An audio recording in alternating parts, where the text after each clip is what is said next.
एक दिन की तारीख दी है, यानी गुज़िश्ता कल मुकदमा लगा हुआ था, आइंदा कल की तारीख है, आइंदा कल वो मुकदमा अपील और सेंटेंस सस्पेंशन जो सजा की मुअत्तली है वो कल सुनी जानी है। अब अगर सुप्रीम कोर्ट ये जानते बूझते हुए कि इस्लामाबाद हाई कोर्ट ने शॉर्ट डेट दी है, अपील को सुनना है, सजा मुअत्तली की दरख्वास्त को सुनना है, आज आपने मेरिट्स में जाके पाकिस्तान की तारीख की सबसे बड़ी नाइंसाफी की कि आपने केस के मेरिट्स डिस्कस किए जो आपका इख्तियार नहीं था, जो आपका इस्तेकाक नहीं था। आज आपने मैसेज दे दिया कि, और गुस्से में दिया कि हम इसको छोड़ना चाहते हैं। जब आप ये मैसेज देंगे, तारीख बिल्कुल उलट है। पनामा के अंदर सुप्रीम कोर्ट के जजेस का एक बेंच बनाया गया मॉनिटरिंग के तौर पे मियां नवाज शरीफ को सजा दिलवाने के लिए, और इधर आज एक मॉनिटरिंग बेंच बैठा है सुप्रीम कोर्ट का इमरान खान की सजा खत्म करने के लिए। तो ये जाने से पहले जो आपकी ख्वाहिशात हैं, ऑलरेडी आपकी फैमिली का एक बायस है, आपको रिक्यूज करना चाहिए। आपकी मदर इन लॉ की ऑडियो आने के बाद कि वो जलसों में शरीक होती हैं, वो ना सिर्फ जलसों में शरीक होती हैं, वो आपके साथी जजेस को फोन करती हैं, मैंने मुनीब से भी बात की है, मैंने फलां से भी बात की है। आपकी फैमिली का क्योंकि एक ताल्लुक है और वो जलसों में जाते हैं और आपके साथ बातचीत करते हैं केसेस के ऊपर, आपको ये केस नहीं सुनना चाहिए था। इसी तरह मज़ाहिर नकवी साहब हैं आला हजरत, उनको भी ये केस नहीं सुनना चाहिए था। उनके खिलाफ ऑलरेडी एक सुप्रीम जुडिशल काउंसिल का रेफरेंस पेंडिंग है। तो फिर क्या वजह है कि उनको भी बेंच से अलहदा नहीं किया गया? उनको भी बेंच से अलहदा होना चाहिए। ये तारीख रकम हो रही है एक मुल्जिम की खातिर, जिस मुल्जिम को उसकी सजा मुअत्तल करने के लिए सुप्रीम कोर्ट बेताब है, चीफ जस्टिस बेताब है। सारे रूल प्रोसीजर को वायलेट करते हुए, तमाम कवायद और जवाबित को अपने पैरों तले रोनते हुए वेट कर लेते। इस्लामाबाद हाई कोर्ट ने कोई ना कोई फैसला तो देना है ना, और ये किसी को नहीं पता वो क्या फैसला होगा। वेट कर लेते कि वो स्टेज आती सुप्रीम कोर्ट में अपील की। मगर ये इतना अफसोसनाक अमर है कि आप वेट नहीं करते। इतनी बेताबी, इतनी बेचैनी क्या किसी बशीर, बूटे और अहमद के लिए भी होती है जिनकी 2-2 साल अपीलें नहीं लगती? आप इस्लामाबाद हाई कोर्ट में देख लें, 2021 की अपीलें अभी तक पेंडिंग पड़ी हैं, मगर इसकी अपील जल्दी लग जाती है। क्या किसी, आज मैं बात करना चाहता हूं, क्या ये मज़ाहिर नकवी ने शाहरुख जतोई कत्ल केस में एक बासर मुल्जिम को बाइज्जत बरी नहीं किया? कत्ल करने के बावजूद कत्ल का केस है और सुप्रीम कोर्ट से मुल्जिम बाइज्जत बरी हो जाता है। उसके पास पैसे हैं, मालदार आदमी है, असर रखता है अपना। यही हाल है। किसी गरीब का केस जाएगा तो उठा के बाहर फेंकते हैं, परवाही नहीं होती, क्योंकि सास इन्वॉल्व नहीं है ना। सास को गरीब आदमी का दर्द नहीं है, सास को तो दर्द है कि मेरा कप्तान निकला है बाहर, मैंने उसके जलसे में शरीक होना है। और सास की नजर भी कमजोर है क्योंकि लाखों लोग उनको नजर आ रहे थे सड़क पे, लाखों लोग होते नहीं है। और वही बात उन्होंने मुनीब साहब को भी बताई। तो देखें, अगर इंसाफ और अदल के निजाम के साथ ये खिलवाड़ करना है, पाकिस्तान की तमाम जेलें खोल दें। एक और खबर आपको दूं, सदर पाकिस्तान ने 14 अगस्त को, जिस तरह वो करते हैं ना, कोई भारतीय माहीगीर आ जाता है तो उसकी सजा माफ कर देते हैं, इमरान खान साहब की सजा में 6 महीने का उन्होंने कमी का ऐलान किया है। वो ऑर्डर मैं आपसे शेयर कर लूंगा। सदर पाकिस्तान ने 14 अगस्त के मौके पे भी डंडी मारी है। वो एक दिन था कि पाकिस्तान का झंडा लेके निकलते, कोई हुब्बुल वतनी का दर्स देते, कोई इस मुल्क की सालमियत के लिए दुआ करते, मगर उन्होंने क्या किया, उन्होंने 6 महीने सजा में जो है कमी का ऐलान कर दिया, रिमिशन अवार्ड कर दी। तो जहां पे लॉ नहीं होगा और मदर इन लॉ होगी, वहां पे कानून का राज नहीं होगा। फिर वहां पे फिर ऐसा ही होगा कि कोई भी कातिल, डाकू, कोई भी चोर, उसके लिए रास्ते खुले होंगे, अदालतें आउट ऑफ टर्न फेवर देंगी। और मैं चले पहले तो बतौर वजीर बात करता था ना, आज मैं एक पाकिस्तानी शहरी के तौर पे ये बात कर रहा हूं, और शायद जब मैं कुर्सी वजारत पे था उससे ज्यादा जोरदार बात कर रहा हूं, क्योंकि हमने इसी अदलिया के कॉज के लिए मारे खाई हैं, डंडे खाए हैं, जेलें बर्दाश्त की हैं। हमारा भी कोई कंट्रीब्यूशन है रूल ऑफ लॉ के लिए इस मुल्क में। तो मैं ये समझता हूं कि आज चीफ जस्टिस ऑफ पाकिस्तान ने जिस बायस का इजहार किया है, उनको फौरी तौर पे इस केस से अलहदा हो जाना चाहिए। और लगता है कि एजाजुल अहसन साहब और मुनीब साहब शायद अवेलेबल नहीं थे, वरना वो साथ बैठे होते। लगता है कि वो शहर से बाहर थे। और अब ये कहते रिजाल है कि जज नहीं मिल रहे साथ बैठने के लिए, क्योंकि जैसी रिटायरमेंट करीब आती है लोग आंखें फेर लेते हैं, लोग किबला दुरुस्त कर लेते हैं, लोग आने वाले की आओ भगत करते हैं, जाने वाले को कोई नहीं पूछता। तो इस वक्त तो आपको पाकिस्तान के दौरे कर रहे होना चाहिए, मुख्तलिफ बार्स आपको बुलाएं, आपकी शान में फेयरवेल डिनर्स करें। मगर ये 15-20 दिन रह जाने के बावजूद, जो वर्किंग डेज हैं उसके रह जाने के बावजूद, आपको अभी तक किसी ने फेयरवेल पे नहीं बुलाया। और आप उन्हीं हरकतों पे उतर आए हैं जिसमें कानून और आइन को एक शख्स के लिए मुअत्तल किया जा रहा है, पैरों तले रोंदा जा रहा है और अपनी मर्जी के फैसले देने की कोशिश की जा रही है। जनाब, सुप्रीम कोर्ट में गैर मामूली प्रोटोकॉल दिया गया था इमरान खान को, तो उसके खिलाफ आपकी जो सियासी जमातों का जो इत्तेहाद है उन्होंने एक बड़ा वहाँ पे एहतजाजी मुजाहरा सुप्रीम कोर्ट के सामने किया था। तो क्या अभी जो गैर मामूली उनको सहूलियात दी जा रही है, या जिसको आप आउट ऑफ द वे आप कह रहे हैं कि वो उन्होंने उनको सहूलियात दे रहे हैं और उनके इरादे आप मुजाहिर हैं, तो क्या इसके खिलाफ कोई सियासी कोई ऐसा है कि आपके एहतजाजी या आप कोई सुप्रीम कोर्ट के बाहर दोबारा आने का कोई इम्कान? नहीं, देखें, शर्म किसी को एक दफ़ा दिलाई जा सकती है ना, रोज रोज किसी को आईना दिखाएं, शर्म दिलाएं। अब कोई शर्म ना खाता हो तो ये बाजार से तो नहीं मिलती कि खरीद के 2 पाव शर्म ला के किसी को लिफाफे में डाल के आप दे दें। तो शर्म तो एक ही दफ़ा दिलाई जा सकती है और आईना भी एक दफ़ा दिखाया जा सकता है। ये जो इश्क होता है ना, ये इंसान को फना कर देता है, इंसान आग में कूद जाता है, इंसान थल के सहराओं में फना हो जाता है। तो ये इश्क की कीमत जो है वो मैक्सिमम भी अदा करनी पड़े, तो ये नजर आ रहा है कि ये इश्क की कीमत अदा हो रही है। ये जो केस है तोशा खाना का, ये इलेक्शन कमीशन ने किया हुआ है और बाकी मामला उनके अपने हैं PTI के। 26 करोड़ अवाम ने जब भी मामला होता है आप तोशा खाना उस मामले को लेते हैं, आपका क्या इंटरेस्ट है? इलेक्शन कमीशन और कोर्ट्स के मामला है। देखिए, एक बच्चा पैदा हुआ है, वो इलेक्शन कमीशन ने पैदा नहीं किया। केस कहां से जन्म लिया केस ने? आपको मैं सिर्फ मालूमात में इजाफा करता चलूं कि केस की शुरुआत होती है जब मुस्लिम लीग नून और पीपल्स पार्टी स्पीकर कौमी असेंबली के पास एक रेफरेंस दायर करते हैं, जिसको तोशाखाना रेफरेंस का नाम दिया गया। उस रेफरेंस की बुनियाद पे इलेक्शन कमीशन में केस की समाअत होती है और उस रेफरेंस की बुनियाद पे एक फैसला आता है जिसमें इमरान खान साहब को बतौर MNA नाहिल किया जाता है।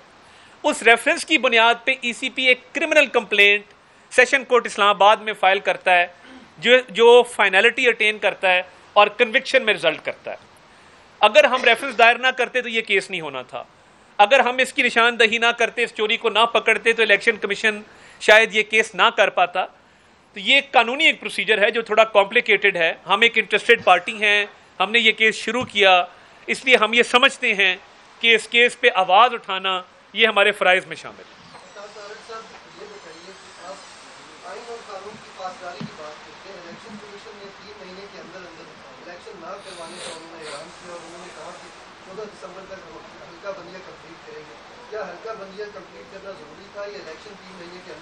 देखिए, ये एक कानूनी डिबेट है जिसके अंदर आइन के अंदर ये बात दर्ज है कि जब मरदमशुमारी होगी तो हल्का बंदियाँ उसका एक नेचुरल कॉन्सिक्वेंस है और हल्का बंदियाँ ज़रूरी हैं।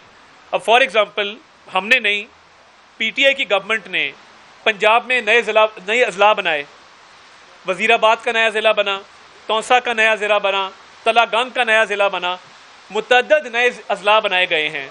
क्या PTI को तब नहीं पता था कि नए ज़िले जब बनेंगे तो हल्का बंदियाँ भी वजूद में आएंगी? तब सियासी बुनियादों पे, अब हम उनको कबूल करते हैं, ये ज़िले बनने चाहिए थे इंतज़ामी बुनियादों पे, सियासी बुनियादों पे ज़िले बना दिए। तो ये तो सियासी जमात को ख्याल चाहिए था, जो अजला पे अजला बनाई जा रही थी। तो ये एक आइनी रिक्वायरमेंट है जो पूरी होनी है। बतौर सियासी वर्कर मेरा ये मानना है कि इसको जल्द अज जल्द इलेक्शन करवा देने चाहिए और जितनी जल्दी होंगे उतना फ़ायदा है। तो मैं अगर हल्का बंदियाँ, क्योंकि एक आइनी रिक्वायरमेंट है, वो भी पूरी होनी चाहिए। जी जावेद बात आपने की कि इंसान सेवाओं की तरफ निकल जाता है, तो बहुत सारे इदारों के चीज़ को आपके साथ भी इस वक्त कर रहे हैं। तो ये सियासी जमातों और सियासी रहनुमाओं के साथ इश्क की जो कहानियाँ हैं, ये जब खत्म नहीं होंगी तो इदारे न्यूट्रल कैसे रहेंगे? नहीं, मैं नहीं समझता। देखिए, बात बड़ी क्लियर है। मुस्लिम लीग नून ने और पीपल्स पार्टी ने एक चार्टर ऑफ डेमोक्रेसी किया, कुछ सोच समझ के किया, कुछ सीखने के बाद किया, मगर उसके बाद जनूबी पंजाब महाज बना, उसके बाद एक शख्स के जलसे फैसिलिटेट हुए, एक शख्स को ऑल आउट सपोर्ट दी गई, हमें दबाया गया, सजाएं दिलवाई गई। तो न्यूट्रलिटी तो वो होती है ना कि आप किसी की हिमायत ना करें। तो हम तो समझते हैं कि जब अप्रैल में 2022 में कहा गया कि हम न्यूट्रल हो गए, हमने तो मान लिया ना इस बात को। क्या तरीके इंसाफ के सारे इलेक्टेबल्स देखें, राइट लेफ्ट जो खान साहब के लोग बैठे हैं, एक बंदा मुझे बता दे जो नजरियाती हो। हमने तो चले मारे खाए ना, फिल्टर हो गए, हमने 2 अदवार में हम फिल्टर हुए, हमारे वही लोग रह गए जो जेन्युइन थे। हम जेलों में जाके अल्लाह ताला से डर के कहते हो कल को ये वक्त आना है, मैं जो यहाँ बात करता हूँ ये कर्ज है तारीख का, ये उतारना पड़ता है। मुझे अंदाज़ा है कल को जेल भी जानी पड़ सकती है और कल को इन अल्फाज की कीमत भी अदा करनी है। ये तारीख का एक धारा है, किसी पे अच्छा वक्त है तो किसी पे बुरा वक्त है। मैं बिल्कुल इस बात को समझता हूँ, तारीख के तालिब इल्म के तौर पे, एक स्टूडेंट लीडर रहा हूँ उस तौर पे इस बात को समझता हूँ।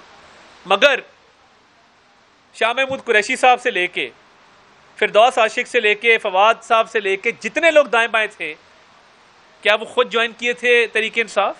क्या तरीके इंसाफ एक फितरी अमल के तौर पे सियासी जमात उभर के आई थी? क्या हमने जो 2 फिल्ट्रेशन प्रोसेस से हम गुजरे हैं, क्या हमारे पास अब एक फितरी सियासी जमात मौजूद नहीं है? ये सोचना चाहिए उन लोगों को जो आला कार बने थे और आज मुश्किल में। शिराजी साहब,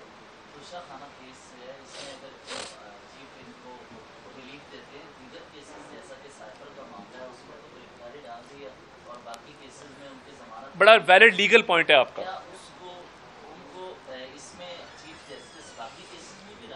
देखिए, दिल तो उनका करता होगा, मदर इन लॉ का भी दिल करता होगा, वो कहती भी होंगी उमर इसको रिहा कर दो।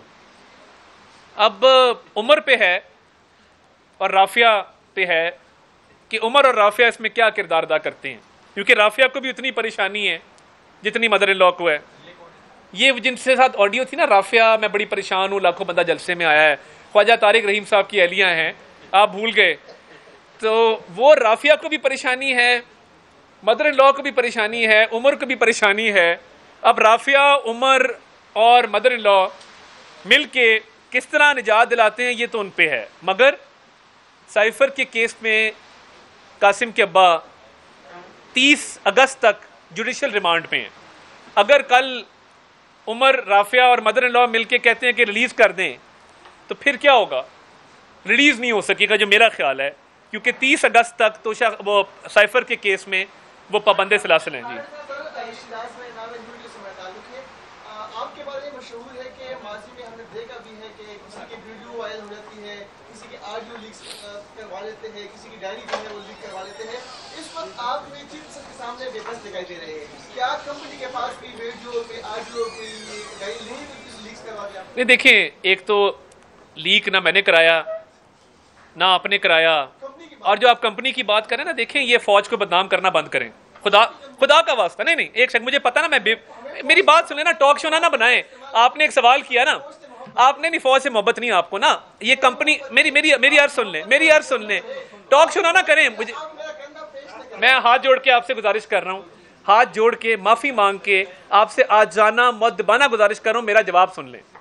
ये जो सोशल मीडिया पे कंपनी करके फौज को बदनाम किया जाता है ना, मैं इस पर भी बात करना चाहता हूँ। रोज कंपनी ने ये कर दिया, कंपनी ने वो कर दिया। इसी कंपनी के बच्चे हैं जो सब हिलाली परचम में लिपटे हुए घर आते हैं और जिनकी माएँ पता होता है बच्चा शहीद हुआ है, परचम को चूमती हैं, आंखों से लगाती हैं। ये भी इस्लामाबाद में एक प्रोटेस्ट हुआ, ये जो दहशतगर्दी है इसके पीछे वर्दी है। भाई, वर्दी वालों का क्या कसूर है?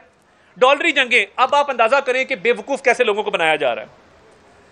डॉलरी जंगें, आखिरी डॉलर मिलिट्री एड में पाकिस्तान कब आया था मुझे आप बता दें। मुशर्रफ दौर के बाद मिलिट्री एड में $1 पाकिस्तान आया, मुझे बता दें। ये कहना कि दहशतगर्दों को, मैं इस पर बात करना चाहता हूं, मैं आपका तफसीली जवाब दूंगा, आपकी पूरी तसल्ली कराऊंगा।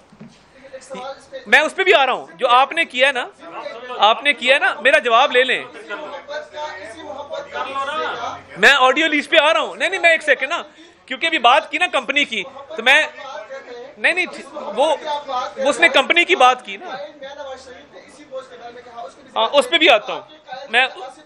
उस पे भी आता हूँ आप नहीं, आपने कंपनी कहा ना, तो कंपनी टिकटॉक के ऊपर कंपनी जो मर्जी कह दे, वो मुझे पता है कंपनी किसको कहते हैं। मैं भी टिकटॉक पे लाख से ऊपर फॉलोअर है, मैं कोई कल का बच्चा नहीं हूं कि यहाँ पे आके बैठ गया और मुझे पता नहीं है कि आप कंपनी किसको कह रहे हैं। देखें, मेरा नजरियाती इख्तलाफ है इस बात पे कि आप पिछली गवर्नमेंट ने टीटीपी को आबाद करवाया, प्रो टीटीपी पॉलिसी उस खातून की वालदा की थी जो आज जेल में है, ये ना भूलें।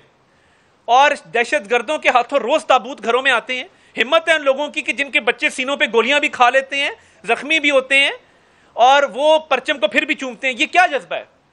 ये कहां से आता है ये जज्बा? और आप यहाँ पे कहते हैं जी दहशतगर्दी के पीछे वर्दी है, और आप कहते हैं कि जी ये डॉलरी जंगे हैं। भाई, आपके लीडर ने, आपकी वालदा की काबीना ने टीटीपी को वापस आबाद करवाया। और देखें, जहां तक बात है मियां नवाज शरीफ की, गुजरांवाला के जलसे में क्या कहा, आज तक बिलो द बेल्ट हिट किया, मुझे बता दें। कहा कि न्यूट्रल होना हमारी डिमांड है। जिस दिन न्यूट्रलिटी आई हम खामोश हो गए। ये जमात जिस तरह बनी थी ना, इधर उधर से लोग तोड़ के, कहीं की ईंट कहीं का रोड़ा, भानुमती ने कुंभा जोड़ा, तो ये कुंभा को रातों रात फितरी अमल के तौर पे नहीं बना था। और वो मौजूद है लोग, आपको पता है जिन्होंने जोड़ा था। दूसरी बात, ऑडियोज के बारे में एक शख्स जिसका नाम काजी फायजीसा है, उसने मिन्नत की, उसके खिलाफ रेफरेंस बनाया उस कंपनी ने जिसके मौजूद इमरान न्याजी साहब थे और उनके कुछ रुफका और सहूलतकार थे। उन्होंने कहा कि उमर अताब बंदयाल साहब, ये ऑडियोज का सिलसिला बंद होना चाहिए। उन्होंने कहा नहीं, देखेंगे बाद में। तब तकब्बर था, गरूर था कुर्सी का। जब अपनी ऑडियोज आई हैं तो आज रो रहे हैं। तो बात ये है कि ऑडियोज कौन सा हैकर करता है, कहाँ से करता है, और आप जिन पे इल्ज़ाम धर रहे हैं, मैं इसको नहीं मानता। काश उस वक्त काजी फायजीसा की इल्तजा सुन ली होती तो आज ये ऑडियोज वाला मामला ना होता। और आज मैं तोशा खाना पे बात करने आया हूँ, क्योंकि चोरी के लिए किसी ऑडियो की जरूरत नहीं है, चोरी के लिए किसी डायरी की जरूरत नहीं है। चोरी एक साबित शुदा है, और जिसमें रिलीफ देने के लिए लॉ की जगह मदर इन लॉ का सहारा लिया जा रहा है। आपने यहाँ बैठ के chief justice of supreme court को मलाइन किया है, अभी उनका कोई फैसला नहीं आया। आप ये नहीं समझते कि लोगों नहीं, आप ये आपकी राय है मलाइन करना, या आप वाकई समझते मैंने मलाइन किया है? आपने कैंपेन तो चल रही है। नहीं, कैंपेन देखें, मैंने क्या कहा है, मैंने कहा है कि उनकी फैमिली के लिंक्स हैं, कि वो जलसों में जाते हैं, वो बायस्ड हैं, उनको रिक्यूज करना चाहिए। इंसाफ का तकाजा ये है कि वो मलाइन वाला लफ्ज़ गलत है मेरे हिसाब से, लेकिन ना मुझे हक हासिल है अपने ओपिनियन को एक्सप्रेस करने का।